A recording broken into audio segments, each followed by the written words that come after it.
Right, how's it going, everybody? This is Ismortah, and this evening, during my 7 p.m. Central, in this case, board game stream, going to show you some more, not Armada, even though it's coming soon, Battle of Hoth, Star Wars, the latest game from Days of Wonder. You're like, Days of Wonder? What do they do?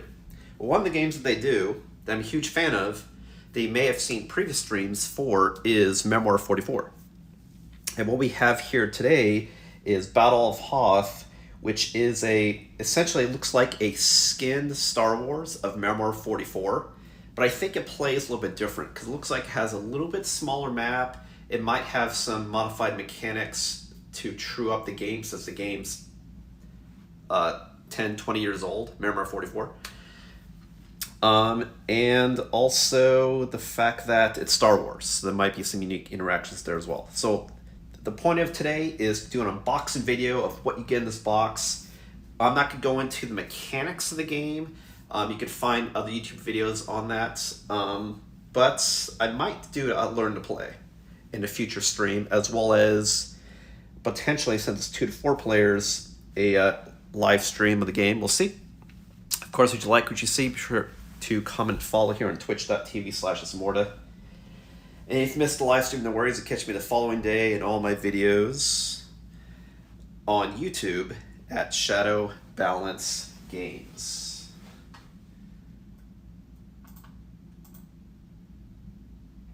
Testing 1, 2, 3. All right, just checking. Cool. So let's open this up. Again, this is an unboxing video. I'll show you what's inside, what you get. It will not, but as far as a learn to play, that'll probably be a future video. Just like I did for, what's the last game I did how to play? It might have been Munchkin Critical Role, I believe.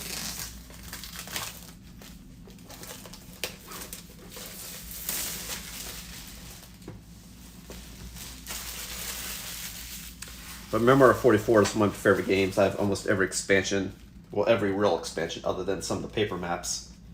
I am a fan. All right, so here is Battle of Hoth. I expect this does well. I'll probably get future maybe games of this also. 8 plus, 2 to 4 players, 30 minutes to play. And take a look at the back. See, it could just be me, but it looks like this map is smaller because you only have 3 hexes between you and the enemy, and I could have sworn the actual map has more tiles between. But it could just be that these tiles are bigger, whereas Memoir 44 typically the tiles are really small. We'll see how it scales. Basically, the setup looks like pretty similar. You have stands for your cards, randomization of the dice. Try to shake the other side of the enemy. And this overview here of what's inside, which we'll take a look at.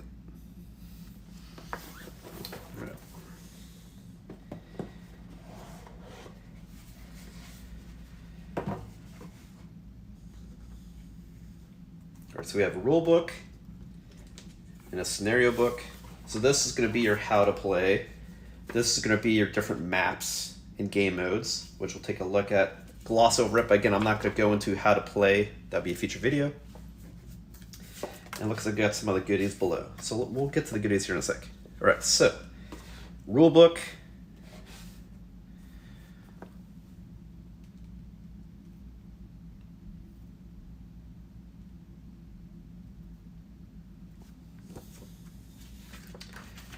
Looks like it's not that many pages. Looks like it's like 11 pages total.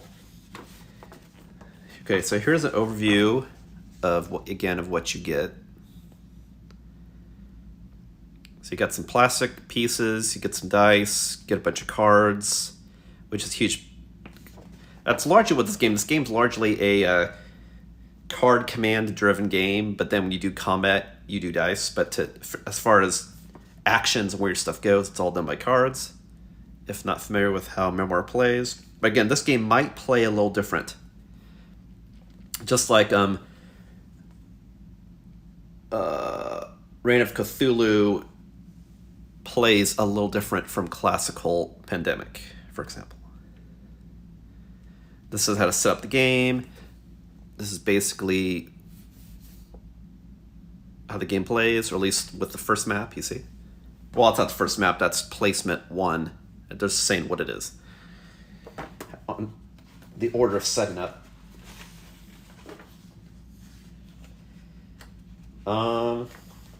Again, like, I'm not going to delve into how to play to show you how the rulebook looks. A lot of pictures, which is great. So you're not trying to figure out what's a move, what's an adjacent. So that's cool. And on the back, here's some edge cases of line of sight rules and et cetera, et cetera. You know, because of hills or valleys or cities. In this case, it might be soldiers or artillery in a way to see what the rules are. The next here we have a scenario book. So this is probably all the different maps for setting up the gameplay. I'm assuming. Possibly also game modes. So it definitely looks like different maps. Let's see here.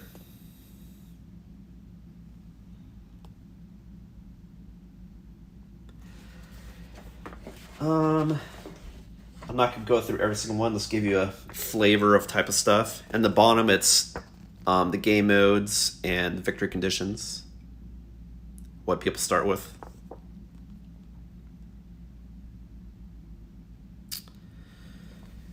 All right. Looks like there's 18 total, with the number 18 being actually the Assault on Hoth, which I would assume would also have the main power generator, possibly. I see guns, I see snow speeders. Yeah, I see it on the far right. And on the far left bottom, I see the ion cannon. Definitely looks like the biggest game. Yeah, it looks like that's what the color is. Looks like green, it's a easy or quicker game, and orange sounds like it's classification for epic game. A longer game, more pieces.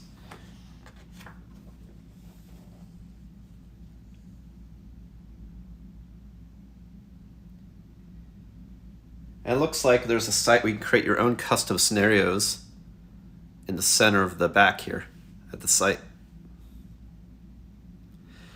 All right. Next up, we have something. What are we looking at here? This looks like a quick guide on how units attack and move. It's double-sided, so you have the Empire, and then on the other side, you have the Rebels. Again, I don't know what all these symbols mean off the top of my head, but once you know what it means, it's a quick guide on how they behave. I am a fan of quick guides, so you don't have to flip through pages. Just like, tell me what I immediately need to know. Yeah. All right, now this is also, again, quick guides, love it. This is a quick guide on what all of the different terrain pieces need. You may have remembered with Memoir 44, they just had all these cards that had what each terrain is, which is great, but you have to flip through them. Just have one quick guide, you can see not only what each one is, but the fact that some of these look similar, you can know, oh, that shape is that, but that shape is that. And quickly reference multiple at the same time, which is great. Looks like the back's exactly the same. I'll just read you one example just so you get a taste of what this is, in case you can't read it because it's a little blurry, because of focusing. For example, ridges says the movement, AT-AT units cannot move in the ridges, onto ridges. Protection, when attacking an enemy unit on a ridge hex, units reduce the number of attack dice rolled by 1 unless they were also on ridge hex. Meaning, like, you can't shoot past ridge, but if you're both on ridge, then it's like you're both on that same elevation. Line of sight, this does block line of sight. And special, line of sight between two units on ridges is only blocked by other units that are also on ridges, and by Serix. Serix looks like is a what they call, I'm probably butchering the word, a crystal formation. All right, what else we got? We have a campaign book. So this, we have, again, we have reference guides, a rule book on how to play and how to set up the game, scenario book, it's how to set up different maps. And then here, this is a little campaign book. And it gives you, tells you what map to do, different chapters, different conditions. And you can play through a campaign doing the different maps. And what happens when you win or when you're defeated. That's kind of cool. Gives you an incentive to keep playing and doing something different every time you play. And then this is the campaign, looks like, for the Empire. But then there's also a campaign book also for the Rebels. Similar fashion. So that's kind of cool. Gives you incentive to keep playing the game. And carry over maybe even like what happens as results of the battle. It looks like. Oh man, that was campaign 1 for both. Now there's a campaign 2 for both also. Wow, so they keep playing their game. They also have campaign 2 books. That's pretty cool. Replayability. All right, so now we get into all of the tokens. Looks like there's one sheet of tokens and a game board and other plastic bits and bobs below. So looking at these pieces, they look the same size as Memoir 44. So then if that's the case, this game board must be smaller. It's got to be. But I could be wrong. I haven't played the game in a while, but I could have sworn it was more than 6 hex pieces lengthwise. But I might be thinking of the... it's not Operation Overlord, but the version that you play in a longer game. That might be what I'm thinking of while there's more hexes, because I think it's the version I played last. This is the main power generators here, which is cool. Here we have the game board.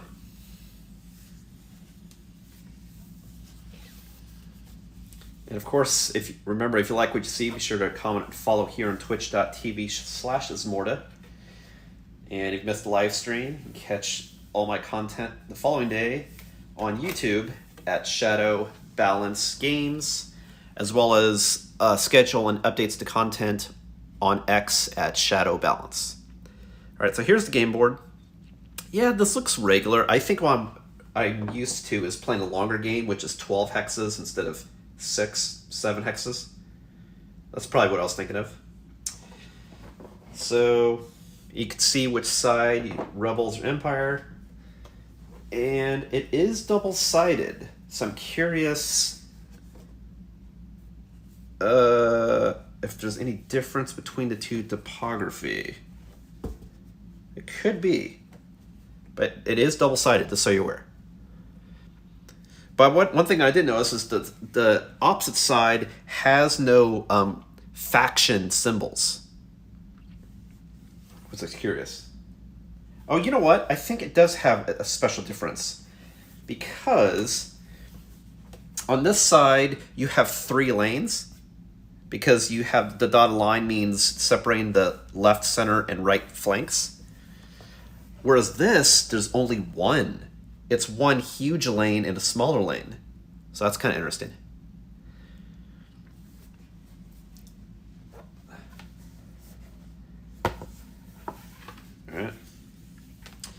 All right, so now we're at the plastic pieces. So what's nice is there's a tray to hold everything. And in a smaller tray, we can take out individually, hey, you're playing as the Rebels, you're playing as the Empire, which is cool. Here's your stuff. All right, so let's take a look at some of these pieces.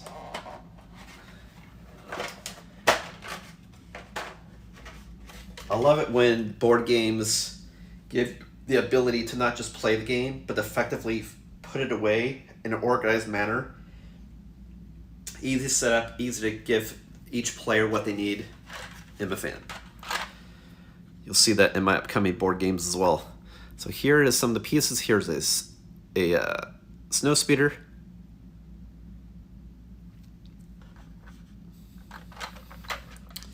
Here you got some troops.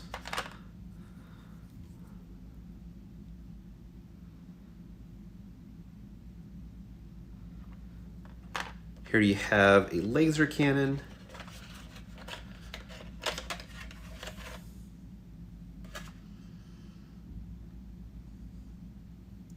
I'm just trying to see why there's an empty space here. 3 different types of units. Here's a laser cannon.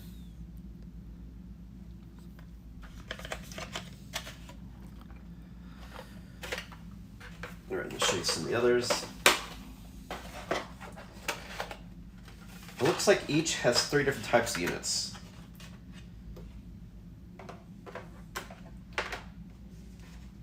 So the Rebels had troops and a fast-moving vehicle and a stationary weapon.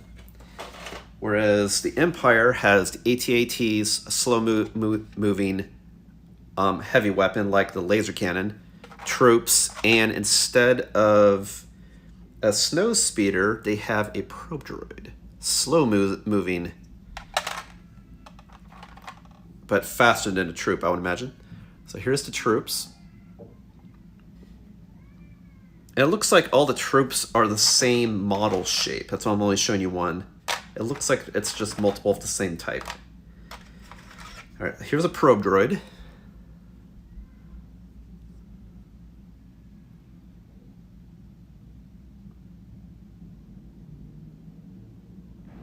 And then we have, of course, the AT-AT.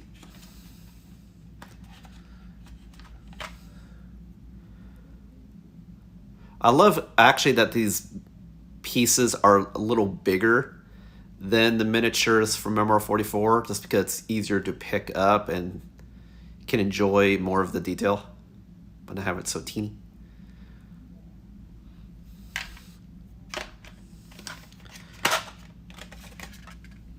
All right, so that's the Empire.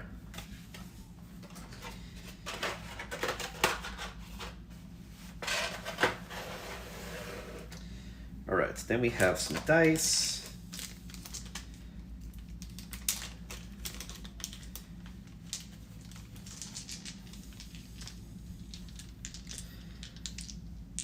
All right, so you get 6 dice.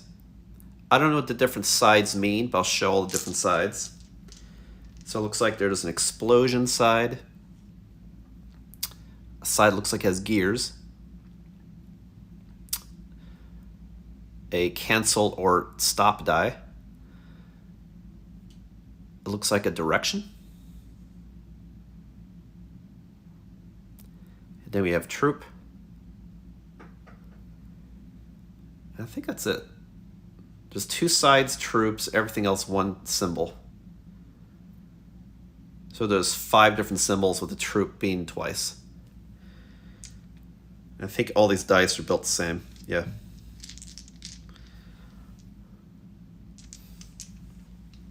And what's interesting is the tray that the dice are in, it's sloped down. Almost the fact that you can even use it to roll your dice in, which is interesting. Because it's sloped. Possibly. I just thought I'd point that out, because I thought that was a little interesting. Unless they sloped it down, that way it takes up space. But they could have just made a smaller well. So it's an interesting choice. When you have it like this, it keeps it 6 in the same place, but they could have just made a well that was that small. So interesting choice. Right, now we have standees, which I won't take time to take them out because it's just plastic stands, but there's 1 for each. And there's enough for 2 players of each faction. So if you want to play 4-player game, which I don't know how you play this as a 4-player game, but sure, you could do so. I'm sure that also stipulates in the rules how you do that, because I am not sure. And then last component we have is the cards. Let's make sure there's nothing at the bottom. All right.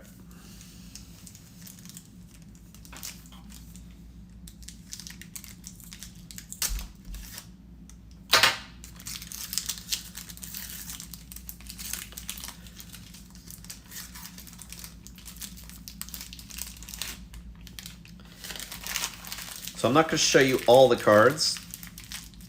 That way I don't take away the fun of, well, let me see here.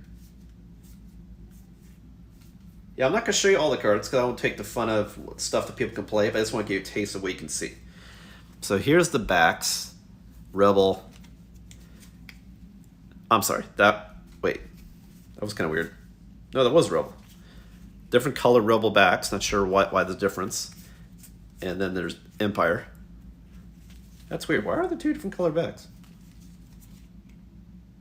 I am not sure. Oh, there's different colored for that too. They must mean something. Cyan version of both factions, and then a large amount of cards for the others. So like, there's like that many of Empire.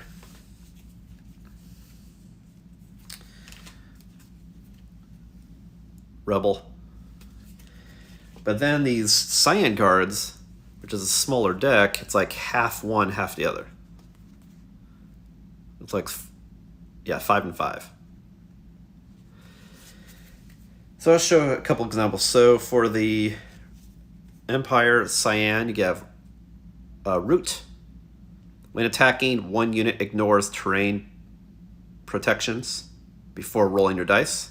So if you want to shoot at a cliff, for example. Then look at one of the Rebels. We have Reserve Forces. I'm just showing examples of each. Choose one of your units and add as many miniatures as needed to get this unit back to its starting number before playing a command card.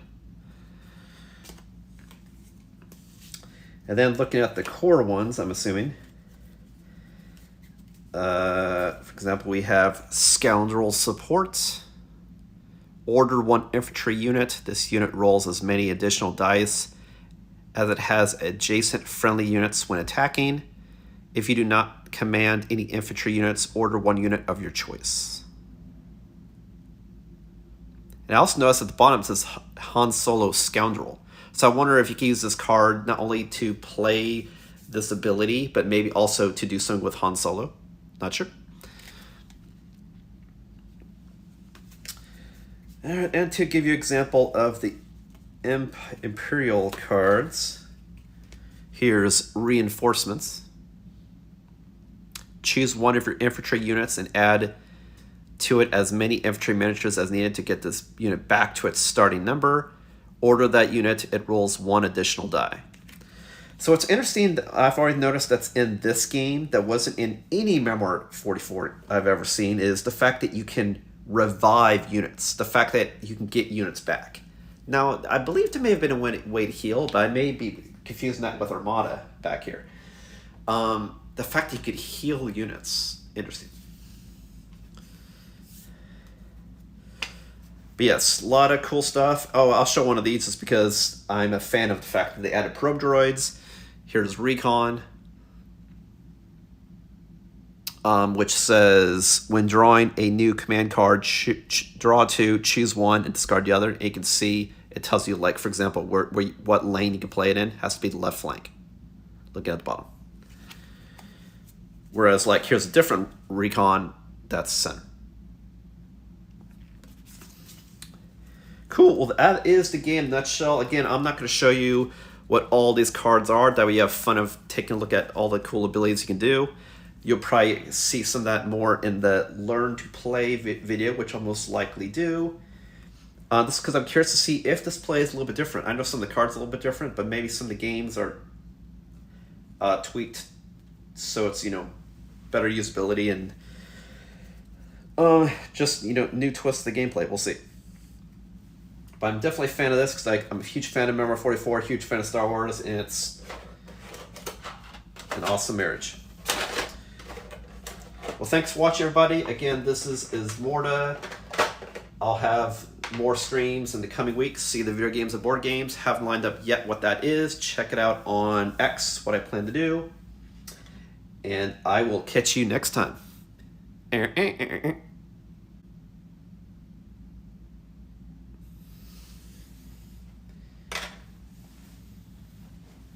Have a good one.